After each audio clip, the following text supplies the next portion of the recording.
sem botar a mão alto pra caramba, eu não consegui assim. Rodava ali, aí eu fui do nosso Deu? Marinha, fala. Tenha respeito. Valeu. Chega. É a última aula de sexta.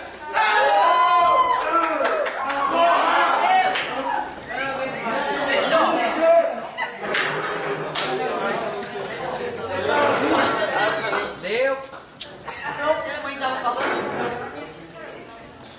na aula mensal, na prova mensal 2, a prova mensal 2, questão de queda livre, te dou a altura que o cara caiu. Vou te perguntar tempo de queda, vou te perguntar a velocidade que ele bate no chão. Uma outra questão, vou jogar o objeto para cima, ou vou arremessar ele de uma ponte para baixo. Vou te perguntar as mesmas coisas, tempo de queda, tempo para subir, velocidade que ele bate no chão, que é a altura que ele subiu. As equações clássicas, as três, só três. Noutras três equações, tu não vai nem ter que usar as três, tu vai usar só uma delas. Vai ler, interpretar, tô recheado porque não tem tempo. Pediu a velocidade, vou pegar a equação da velocidade. Pediu a distância, vou pegar a equação da distância. E deu. Duas questões de gráfico. Uma tu vai ter que reconhecer quem está parado ou quem está andando. É só V é velocidade, D é posição, A é aceleração. Tem calma. Em outra questão de gráfico, eu vou te dar o gráfico velocidade versus tempo e vou te pedir para calcular a distância que ele andou. E aí, nesse caso, vai ter que calcular a área do gráfico. Tranquilo, cara. Te juro que vai ser assim. Se tu treinar um pouquinho, tu vai te dar bem, cara. Tu vai levantar o grau aí e vai começar a aprender um pouquinho melhor de física. Quando chegar as últimas três questões da prova, ou as três questões das leis de Newton, uma delas tem uma parte perigosa. Tu tem que lembrar que objetos que estão andando em linha reta com velocidade constante, a resultante deles é zero, porque pode sim existir movimento sem força. Por mais que a tua intuição não tenha percebido isso, existe sim movimentos sem a existência de força. Não é necessário que exista força para que exista movimento, porque na natureza existe algo chamado inércia. Os corpos que estão em repouso tendem a continuar, e os corpos que estão em MRU tendem a continuar. Pois então, por isso que tu não podes te confundir e achar que só existe movimento com força. Isso é um erro. Lei de Newton, eu te contei só a primeira lei, que é chamada de lei da inércia. É o apelido da lei, inércia. Tem questões sobre a primeira lei de Newton que de fato é difícil, mas não é que eu vou botar para ti, porque eu só te contei como é que é a lei, então eu não posso abacalhar. Tem que ser uma questão bem básica, só para ver se tu te toca.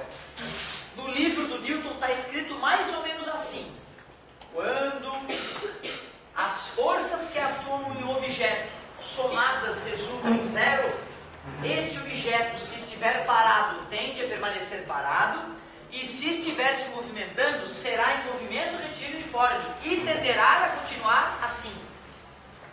Resumindo, botei minha roupinha de astronauta, fui para o meio do espaço sideral, longe de tudo. Nenhuma estrela eu vejo brilhando de tão longe que eu estou. Primeiro, as coisas não caem lá no espaço sideral, porque as coisas caem aqui na Terra, porque a Terra atrai as coisas. No espaço sideral as coisas flutuam. Não tem em cima nem embaixo. Estou flutuando. Peguei minha caneta, eu levei comigo de lembrança para os nossos momentos bons e ruins. E aí pensei, vai acabar o oxigênio e eu estou aqui no meio do nada. Vou mandar minha caneta para o além. Quando eu arremessar minha caneta, eu vou começar a ir para trás enquanto a caneta vai para frente. Certo? E a caneta continuará em linha reta e com velocidade constante para toda a eternidade. É muito difícil aceitar que um objeto que está em movimento tende a continuar em movimento para sempre, porque tu nunca viu isso acontecer. Os objetos na tua frente sempre pararam. Mas isso é porque existe lá no espaço sideral não existe esse atrito.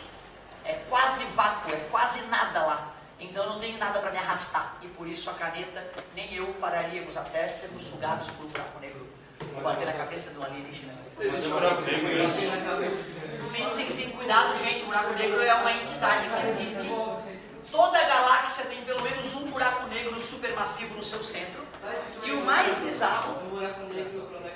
Pois é, cara, existem muitas questões sobre isso em física, a gente não tem certeza. Aparentemente, quando tu começa a cair no buraco negro, o tempo para de passar. As coisas aparentemente congelam quando entra no buraco negro, mas elas vão num estado que a gente não sabe qual é, porque o buraco negro ele pode ter a massa de dezenas de galáxias. bizarro e que uma das coisas que me apaixona na física é que o buraco negro foi descoberto matematicamente por um indiano. Massa atrai massa, não é? Eu vou te mostrar futuramente como é que é a fórmula matemática da lei de atração das massas. Só que se massa atrai massa, os átomos começam a se empilhar e os átomos que estão lá no meio do bolinho de massa que está se empilhando começam a ficar altamente espremido, né? E o átomo é feito de elétrons que orbitam o núcleo atômico, né? Pô, se os elétrons começam a ser empurrados em direção ao núcleo, o átomo vai ficando espremido, né? Aí o cara começou a fazer as contas da força gravitacional e da força que faz o átomo existir, das forças que regem o movimento dos elétrons na eletrosfera. E aí esse indiano pensou, pô, e se um dia eu achar uma estrela que tem muita massa, como é que vai ser a força no núcleo dela? Ele foi calcular e ele percebeu que a força gravitacional atuando no núcleo da estrela seria maior do que a força que os átomos conseguem resistir. Ou seja, ele chegou à conclusão que a partir de uma certa quantidade de matéria acumulada, o núcleo da estrela ia estar tão espremido que ela ia entrar em colapso. E aí ele pensou, ou essa estrela implode e vira alguma coisa bizarra, ou as regras das leis de Newton e as equações que mostram as forças eletromagnéticas dentro do átomo estão erradas.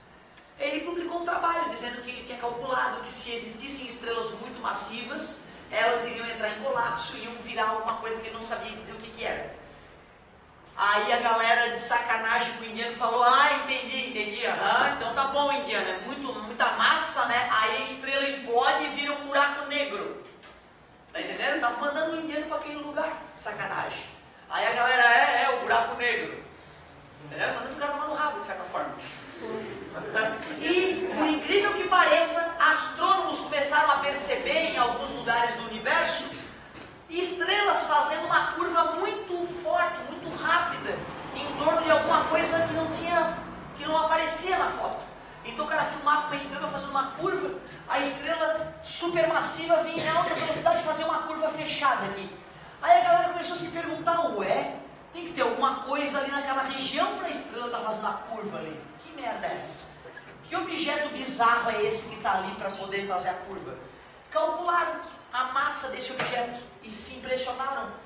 Para aquela estrela estar fazendo aquela curva, tem que ter um objeto com a massa de milhares e milhares de galáxias ali. Só que o objeto era muito pequeno e não podia ter a massa de milhares de galáxias. Sim, depois que um indiano tinha calculado o buraco negro, nós achamos os buracos negros no espaço sideral. Não um, não dois, mas dezenas. Nós supomos que são milhares, bilhares. Em cada maldita uma das 100 bilhões de galáxias que existem por aí, existe um buraco negro pelo menos. O mais doido é isso, a matemática e a física descobriram a existência do buraco negro antes dele ser visto. O indiano depois pôde mandar todos os outros. Buraco negro, dava certo sim, agora tu bota no teu buraco negro, seu filho da mãe preconceituoso. Acha que eu sou indiano e não sei calcular? Porque tem esse preconceito no mundo, tá? Se tu é um indiano, um ninja mutante, aí vai para a Inglaterra, tem cara lá, não sei se eles sabem muita física. E hoje nós temos israelenses, indianos, todos chineses, todos muitos ninjas em física. A chinesa é ninja. Foda, cara. Tem. Um dos caras que comprovou uma das partículas subatômicas existentes foi um brasileiro, foi um experimento famosíssimo. Professor, sobre uma coisa que você falou ali sobre o movimento de uniforme não ter força. Isso pode ser são dos passos mas não é mais uma coisa na Terra, na fonte de acredito. Você podia explicar de novo? Claro, eu vou te mostrar como é que o Newton percebeu isso. Newton percebeu isso usando objetos na casa dele e banha de porco. Newton fez um sisteminha para que um objeto pudesse ser empurrado sem ele empurrar. Ele ia lá e soltava um objeto de cima de uma mesa, assim, ó. Aí o objeto estava amarrado numa corda e o objeto ele puxava o outro. Ele fez um mecanismo que permitia empurrar sempre com a mesma força os objetos. E ele pegou várias superfícies por onde o objeto ia ser arrastado. Uma bem áspera, uma um pouco mais lisa, uma um pouco mais lisa, uma bem lisinha e com banho de porco, uma bem lisinha e com óleo, uma bem lisinha encerada com óleo aquecido. E ele jogou o corpo sempre com a mesma força. Ele percebia que quanto mais lisa era a superfície, mais longe o objeto ia. Aí ele aplicou uma gota de filosofia e pensou, Cacilda, se eu tivesse a capacidade de fazer uma superfície perfeitamente lisa, ele ia para sempre para frente. O que tu acha da ideia do Newton? Tu entende o que ele quer dizer? Acho que entendo mais ou menos o caso que tipo. Aí vai lá, mesma coisa, aí mais longe, insera mais, deixa mais liso, joga de novo, puta que pariu, foi mais longe, vamos deixar mais liso, joga de novo, Cacilda, foi mais longe, é mesmo, quanto mais liso, mais longe, infinitamente liso, não para. É por causa do atrito do chão. Para. Quanto menos atrito tem no chão, mais longe. Foda, né? O foda é ele só ter sacado isso, ninguém antes dele. Já tivemos Aristóteles, já tivemos Arquimedes, já tivemos Galileu, Torricelli, gênios, todos gênios. Teve que nascer, teve que ser parido o tal do Newton, filho da puta, descobri. Filho da puta, não é possível, eu fico com raiva, porque 1700 o cara, isso só prova que quem vos fala é um retardado, que demorou 10 anos para entender o que o cara aprendeu sozinho. O cara é foda, eu sou um retardado, sem dúvida. Isso está confirmado. Agora vamos lá, galerinha, tenho que avançar. Não é uma doença nesse momento, eu estou consciente, é a terceira agora. Depois eu te falo da segunda, que é ninja. Terceira lei de Isaac Newton. Galera, a terceira lei de Newton eu não vou poder te provar ela, tu vai ter que intuir e vai ter que ver que faz sentido. Manda, meu querido. É aquela que se você for aplicar uma força em alguma coisa, ela vai também aplicar uma força em você. Sim, o apelido dela é ação e reação. Como se você tivesse com patins empurrando uma parede e ela vai te pular para trás? Sim. Ação e reação, se eu fosse escrever, parecido com o que o Newton escreveu lá no princípio, a matemática, eu falaria assim, para toda força que existe nessa natureza, existe outra. De mesmo valor, que a gente vai chamar de módulo para ficar chique, mesma direção, que é uma linha imaginária, e sentidos opostos. É só isso tu vê a lei. Mas, cara, tu acreditar nela é difícil. Muitas pessoas pensam que se está rolando uma briga e um amigo deu porrada na cara do outro, fala, desculpa. Isso que eu ia falar, exatamente. Uma briga, vamos supor, tu dá uma porrada na cara do outro, a mesma força que tu deu a porrada na cara dele ia vir voltar na tua mão. E não é que volta, é na hora. Na hora que tua pele encostou na pele dele, os dois têm que sentir igual. Só que tu não sente a força, tu sente na verdade a fragilidade do teu corpo. Quando tu dá um soco de 100 newtons na cara do cara, a tua mão fez 100 newtons na cara dele, mas se tua cara dele tem que fazer 100 newtons, encostou, porra, como é que uma pele vai fazer mais força na outra do que a outra numa? Daí a cara é mais sensível do que a mão. Claro, a cara sendo mais sensível do que a mão, o cara que tomou na cara se arromba. Desde que não seja um lutador. Pega um dos caras que sai dali, os bombados que saem daquela academia de luta aí, pega pro cara e fala assim, amigo, fica aqui que eu vou dar uma porrada na tua cara. Tu vai dar uma porrada com toda a tua força na cara dele. Ele vai se limpar e vai te matar. Porque a cara dele tá acostumada a dar porrada, tomar porrada todo dia. Detalhe, teus dedinhos vão quebrar. Tá entendendo? Tua mão quebra, tá entendendo? Tu imagina um cara que tá 10 anos tomando porrada todo dia de esparre na cara. O osso da cara vai sofrendo mini fraturas e vai calcificando. Por isso que eles ficam com a cara larga, com os ossos da face largos. Se tu vira uma radiografia do lutador e de uma pessoa normal, o osso é muito mais grosso do lutador. Porque a solicitação diária de porrada gera mini fraturas na ossatura do cara, que na hora da calcificação deixa o cara com o osso mais forte. Pô, igual a orelha, mano. A orelha dá pra resolver. Quando rola uma bolha de sangue, se tu não quiser ficar com a orelha repolhuda, tu vai num posto de saúde, eles vão punçar, vão tirar o sangue da bolha, tua orelha vai ficar perfeita. Só que aí a gatinha não vai saber que tu é jiu-jiteiro. Então, se tu quiser, pode até amassar a tua orelha em casa. A tua orelha vai ficar repolhuda e tu nem precisa fazer jiu-jitsu. Certo? A orelha é uma opção. A orelha é uma opção. Tem gente que gosta, tem gatinha que gosta. Na hora eu olho a orelha do cara repolhuda, pô, ele é jiu-jiteiro, que gostoso, tá? Cada um na sua, né?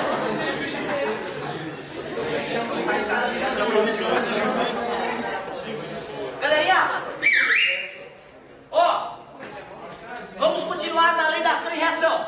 Vamos continuar. Se eu encosto no quadro, eu sinto o quadro se encostando em mim.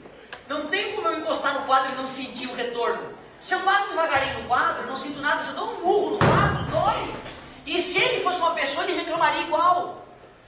Quando um caminhão e um Fusca batem, e o Fusca fica totalmente destruído, e o caminhão dá uma entortadinha no para-choque, o vestibular vai querer te convencer que o caminhão fez mais força no Fusca do que o Fusca no caminhão. O que tu diz disso? É um absurdo, porque o Newton está certo. E não é o peso, não é a massa do caminhão que salva o caminhoneiro. Faz um caminhão de isopor e bate no Fusca para tu ver. Faz um caminhão de isopor com 100 mil toneladas e bate no Fusca para ver se o Fusca não vai penetrar no isopor e te destruir dentro do caminhão. Então não é a massa do caminhão, é que o caminhão é mais resistente, o aço é mais grosso, só isso. O caminhão é para levar 25 mil quilos, o Fusca é para levar 400 quilos. Tá entendendo? Então, na verdade, quando dois corpos se chocam e um desmilingue e o outro fica inteiro, é só porque o cara que se desmilinguiu é menos resistente. Porque quando dois objetos interagem um com o outro, a força que um faz no outro e que o outro faz no um tem que ser do mesmo modo. Se não existe isso. Ah, professor, mas eu tinha lá em casa um ímã pequeno. Eu tinha lá em casa um ímã pequeno e um ímã grande, professor. Norte e sul.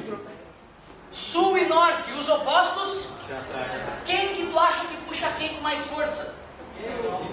É igual. É igual. Como é que um ímã vai puxar o outro sem o outro sentir a presença do puxão? E outra, não tem como te provar isso. O Newton começou a perceber nas cordas, primeiro, que a força que ele fazia numa ponta da corda aparecia na outra ponta. Aliás, eu posso te provar experimentalmente. Eu posso amarrar nos ímãs um equipamento que mede força chamado dinamômetro. Os dinamômetros acusam o mesmo valor. Se esse aqui dá 33 newtons, aquele também dá. Nunca achamos uma violação para essa ideia. Nunca. Beleza? Resumindo, quando tu for agredir alguém, tu tem que agredir em um lugar frágil, usando algo resistente do teu corpo. Certo? No pênis. O pênis é frágil, com a ponta do pé, resistente. Na ponta do pênis, frágil. Vai ser um estrago foda. Entendeu? Aí o cara vem te matar, vai matar teu filho. Tu, o quê? Não, tu, chute no saco. Dedo no olho. Dedo no olho, fantástico. Dedão, entendeu? Pá! Dedo no olho. Vai chorar que nem criança pequena. Não vai me dizer depois pros outros que eu te ensinei a machucar as pessoas. Tá? Eu só tô te falando que fisicamente, para funcionar a porrada, tem que ser forte com frágil. Porque na hora que encosta, a força que um faz no outro é a mesma. Eu te falo isso também porque eu já pensei, eu não sou um cara do jiu-jitsu, eu não sou um cara do judô, do karatê, entendeu? Pra mim o negócio seria pólvora, mas pólvora também não pode. Certo? Não pode usar na armada, que é legal, eu gosto de arma. Mas não pode, legal, vamos respeitar a lei. Né? Dizem que depois que inventaram a pólvora, o Kung Fu saiu de moda, certo? Caiu isso de moda, porque a galera fazia Kung Fu para se proteger, né? E depois que inventaram a pólvora, é mais prático. Só que eu sou um cara da paz, eu quero nunca na minha vida ter que fazer nada contra ninguém. Mas se um dia eu ver alguém querendo matar meu filho, Caio, e eu não tiver armas para me defender, é dedo no olho, chute no saco, mordida na jugular. Daí quer se dar uma mordida boa, vai espirrar sangue no teto. De vontade. Ó, agora que eu acho que com um pouquinho de filosofia eu te mostrei que dá para perceber que quando dois corpos interagem, a interação entre eles tem que ter o mesmo valor, eu quero te mostrar outros detalhes. Ação e reação, mesmo valor, eu acho que está razoável por enquanto a discussão. Se a ação ocorre na horizontal, a reação tem que ocorrer também na horizontal. Se a reação, a força de ação é na vertical, adivinha qual é a direção? Também é vertical, ou seja, a mesma direção. Lembrem-se, direção é uma linha reta. Porém, se eu empurro a cadeira para frente, eu sinto que ela está avacalhando. Safadinha está empurrando para lá. Aí eu penso, já que ela está empurrando para lá, eu vou pedir ajuda dela. Vem, querida. Aí quando eu puxo, ela me puxa para o outro lado. Então só de interagir com os objetos, eu sei que o sentido é oposto. Sentidos opostos. Sentidos opostos. Aí é que vem a sacanagem do vestibular. Como a galera do vestibular tenta sacanear a gente. Olha só. Se eu pego este apagador e faço 10 newtons para a direita e ao mesmo tempo 10 newtons para a esquerda, qual vai ser a força resultante? Zero. Porém, se a colega faz 10 newtons no apagador para a direita e eu faço 10 na caneta para a esquerda, vai se anular? Para que duas forças se anulem, além do mesmo modo, da mesma direção e dos sentidos opostos, elas têm que atuar no mesmo objeto. Senão, como é que vai se anular? A grande preocupação minha é que o vestibular diz que ação e reação se anulam. E eu queria que tu soubesse que não Se adulto, Por quê? porque não tem como uma coisa de... Tá vendo bem? Não se anulam, pois atuam em corpos diferentes. Quando eu caminho, eu empurro o chão para trás e o chão me empurra para frente. Se ação e reação se anulasse, eu não saio do lugar. Quando tu dá um passo para frente, cara, tu está confirmando que ação e reação não se anulam. Senão o movimento não existiria. Eu empurro o chão para trás, a força que eu faço atua no azulejo. E o azulejo me empurra para frente, a força que ele faz atua no meu pé. Como é que uma força que atua no meu pé vai anular uma força que atua no azulejo? É o mesmo que dizer que uma força feita para lá vai anular uma força feita para cá. Não anula. Para que forças se anulem, elas devem atuar em corpos iguais. Ação e reação não se anulam porque atuam em corpos diferentes. Na minha prova, uma das questões eu vou falar sobre a terceira lei de Newton, é correto afirmar. Letra A. Como ação e reação têm o mesmo modo, a mesma direção e sentidos opostos, se anulam. Não se anulam. Alguns de vocês vão assinalar, eu vou ficar puto. Vou voltar puto para a sala de aula, até aviso. Não se anulam. Outra, letra B. Uma pessoa puxa uma gaveta. A gaveta puxa a pessoa. Com o mesmo modo, com a mesma direção. Sentidos opostos. Logo, a gaveta não abre. Claro que abre, eu abri a gaveta lá em casa esses dias. Tá entendendo? Eu vou querer te convencer de que ação e reação se anulam. E eu vou testar a tua capacidade de perceber que ação e reação não se anulam. E por que não se anulam? Porque atuam em corpos diferentes. Só por isso. Último detalhe da terceira lei de Newton. Se a ação é magnética, a reação também tem que ser magnética. Se é um ímã que gera a primeira ação, tem que vir de um ímã a resposta. Se a Terra atrai a caneta, é uma força gravitacional. A reação, a caneta atrai a Terra, também é gravitacional. Ou seja, ação e reação sempre tem o mesmo tipo. Se uma é de atrito, a outra é de atrito. Se uma é magnética, a outra é magnética. Se uma é gravitacional, pronto. Eu vou te falar lá. Terceira lei de Newton, letra C.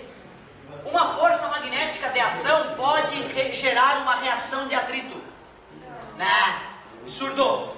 Tem a mesma natureza, são do mesmo tipo. Tem a mesma natureza. Tu vê, eu escutava a palavra natureza, eu imaginava a floresta amazônica, uma árvore, os passarinhos. Cuidado, natureza nesse caso não significa tipo de força. Beleza? É tipo da mesma mãe. E agora chegou a lei ninja. A lei ninja mutante Power Plus. Segunda lei de Newton. Sim, é fora de ordem mesmo, meus queridos. Quanto tempo eu tenho? 15 minutos. Legal. Fez aceleração, não precisa ser da gravidade. Pode ser, né? Mas não precisa. 15 minutos é o que eu preciso. Aqui, ó. Segunda lei de Newton. Ela é tão importante, mas tão importante, que ela ganha o apelido de princípio fundamental da dinâmica. Princípio fundamental da dinâmica. Se eu fosse escrever ela, essa eu acho que vale a pena, né, gente? Essa vale a pena. Olha o que o Newton escreveu. Na verdade, está traduzido já um pouco diferente no original. Não sei se vai dar de terminar, mas vamos ver. A aceleração adquirida, tudo bem? Por um corpo, é diretamente, que bonito, proporcional proporcional Calma, Lindsay. Por aí, não. à força resultante atuando no corpo e inversamente proporcional ou analfabeto, proporcional à massa do corpo. Cara, desse jeito parece grego. Vamos traduzir essa porcaria. Pois é, mas não me serve. Eu acho bacana, eu estou feliz com quem deu uma lidinha na apostila, de quem já tem uma noção. Legal isso. Mas primeiro eu quero mostrar intuitivamente, eu quero te provar no fundo do teu coração que isso é verdade. Depois a gente se preocupa com a matemática. Até porque eu quero fazer uma questão teórica dessa matéria. Atraindo, professor. Atuando. Vamos ver se é verdade essa ideia. Primeiro, o que é aceleração mesmo? Variação de velocidade, obrigado. Acelerar é mudar de velocidade. Tu concorda que o corpo que está parado e começa a se movimentar acelerou? E se ele estava se movimentando e parou, também acelerou. Aí a gente chama de desaceleração para ficar mais bonito. Esse cara disse que a aceleração que um corpo adquire é diretamente proporcional à força resultante, ou seja, quanto maior a força, será? Deixa eu testar. Eu não vou testar quantitativamente como o Newton fez com sistemas de blocos e calculando tudo. Eu vou testar qualitativamente, tu vai perceber. Vou dar um peteleco fraco na caneta que já está quebrada. Esse aqui eu ainda tenho esperança. Uma parte da caneta destruída pelo ódio do professor, eu vou dar um peteleco de leve. Acelerou muito ou pouco? Pouco. Eu vou pegar o mesmo objeto, portanto tem a mesma massa. Aceitável? E vou aplicar uma força maior. Uou! Uma força maior gerou uma aceleração maior ou menor? Maior. Logo, quanto maior a força que atua em um objeto, Maior a aceleração. E não é só maior. Se dobra a força, a aceleração Dobra. triplica. Triplica. Grandezas diretamente. Proporcional. Meu Deus, Tranquilo, né? Só que Newton continuou.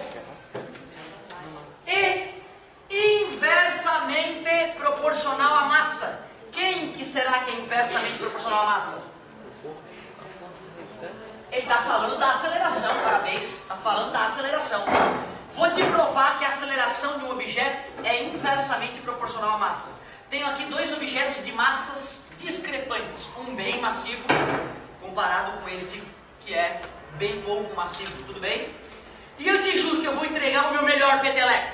O meu melhor peteleco.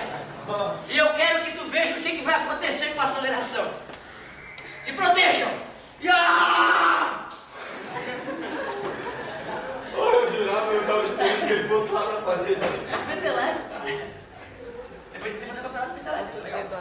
Eu acho que vai mais forte que vocês.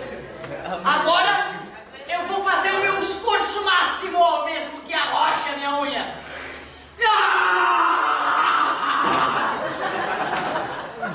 Por que que...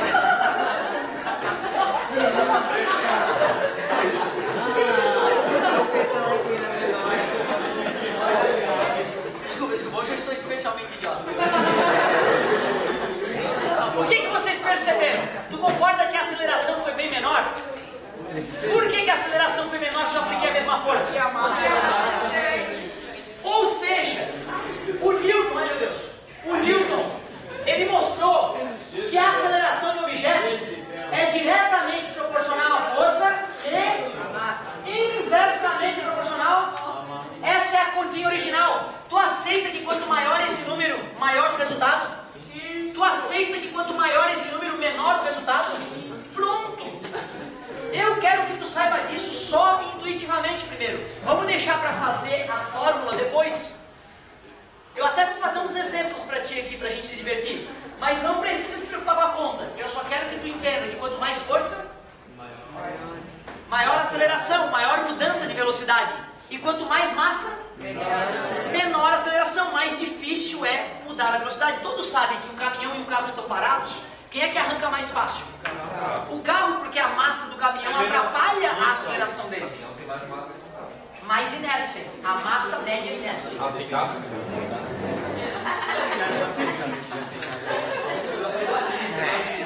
Ô galera, olha só. Só vou. Ah, detalhe, ó. Eu não podia perder essa oportunidade. Tá dividindo, passa.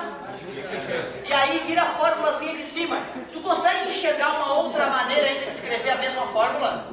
Eu consigo. Como? M igual a não, FR dividido por A. Parabéns, garoto. Galera, se tu tem essas equações na mente, tu não vai nem precisar usar matemática, porque tu já vai deixar a equação no formato que tu quer. Eu gosto dela assim, ó, porque eu posso falar pra vocês: física, meu amor! Sim, física, meu amor! É como eu chamo essa fórmula, é como eu chamo a minha querida fórmula. Agora olha só, galerinha.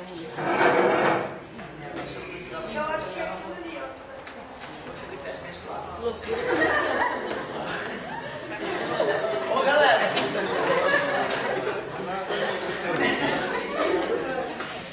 hoje eu me superei, desculpa. Ó, o negócio é o seguinte, ó. Tem lá um carrinho. Fusquinha 69. O cara foi lá, tirou todos os estofamentos, tirou banco, tirou tudo, deixou no osso. Quer fazer a arrancada. Fusquinha ficou só com 800 quilos. 800 quilos. E depois que ele turbinou o motor, nossa senhora, esse motor está produzindo uma força resultante que impulsiona o Fusca. Uma força de incríveis 3.200 newtons. Relaxa que 3.200 newtons é um absurdo, é uma força que tu usaria para erguer 320 quilos aproximadamente. Para uma pessoa, só um alterofilista, mas para um carro, não é, para motor de carro não é um absurdo. Mesmo com foguetinho, se tu botar um turbo, botar umas coisas malignas ali, ele vai conseguir. E agora eu quero ver, aliás, vamos ver se ele vai conseguir ou não, eu só estou delirando. Como eu calcularia a aceleração adquirida pelo Fusca? Usa qualquer uma das equações, eu prefiro física, meu amor. E aí, qual é a força? 3.200, qual é a massa? 800 vezes, está multiplicando, passa dividindo. Passou dividindo, a aceleração que o Fusquinha conseguiu foi 4 metros por segundo ao quadrado. Vamos ver que velocidade ele atingiria em 10 segundos para ver se está razoável ou está absurdo. Se o cara tem 4 metros por segundo ao quadrado de aceleração, em 10 segundos ele muda quanto de velocidade? 40 metros por segundo. 30 metros por segundo era 108, né? 144 km por hora. Se fosse o Fusca normal, não rolaria. Mas como o cara tirou a massa do Fusca, turbinou o motor, em 10 segundos ele bota 144 no Fusquinha dele, se tiver turbinado. Então não foi um absurdo a questão boba que eu criei. Mas legal se botar uma nave alienígena. Aliás, além de perguntar a aceleração, que outras perguntas eu posso fazer? Cria uma questão pra mim então aí, uma questão divertida. Bota os números aí que eu vou corrigir contigo. Uma o quê? Pode escolher. Uma bicicleta. Motorizada, pode ser, por que não? Porque o motor dela está tripulada ou não? Tem gente junto? Não. Ela pode ter caído, né? Ela pode ter continuado. Já viu aí cacetada, né? O cara cai da bicicleta, a bicicleta continua, normal. 50 quilogramas. Porra, não me vende ela, hein, cara? Porque essa aí eu não quero. Imagina, o peso de uma pessoa, bicicleta. Mas tudo bem. Eu aceito, é que tem motor, desculpa, eu pensei. Tem motorizado, tá razoável, tá perdoado. O que eu falo? Meu Deus, é um foguete, não é uma bicicleta. 14 metros por segundo ao quadrado de aceleração.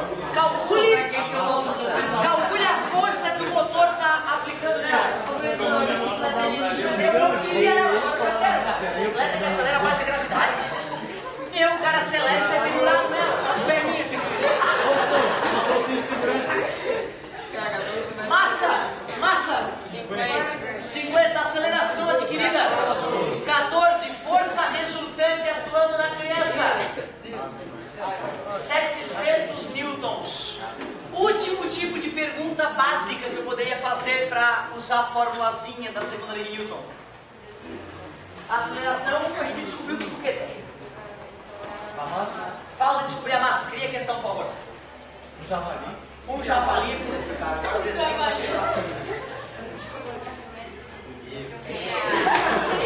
Show de bola, já vai. tem um chifrinho, não é? Tem um chifrinho. Massa do javali. Entendeu? Eu comigo. É isso que eu fiz. Vai. 120. 120. Faz 720. 120. Se bem que eu não sei. Ou só não é pra ter massa, é pra cobrir a massa. Ah, não pode, não pode. Tem massa. O javali, ao ser erguido pelo... Já estamos na selva. Guindaste na selva. Pela ponta do cipó. Amarrado no cipó pela tribo do Rachadá. É puxado com que força? 172 mil newtons. Você está querendo me derrubar?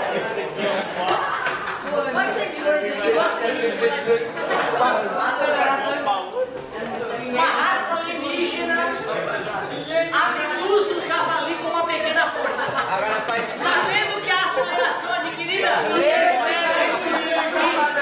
isso é uma questionadora, 2.412. o javali já morreu, já vi. Calcule a massa do javali.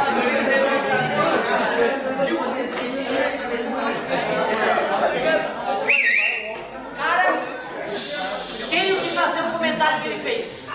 Tenho que fazer um comentário que ele fez porque ele fez dois comentários que envolvem noção de segunda lei de Newton. Professor, não vai arrebentar esse cipó? Eu acho. Era duplo. Cipó que resiste 17 toneladas? Era duplo, cipó. Triplo, quadro. Aí ele ainda fala, mas aí eu deixaria inventar alguma coisa. Mas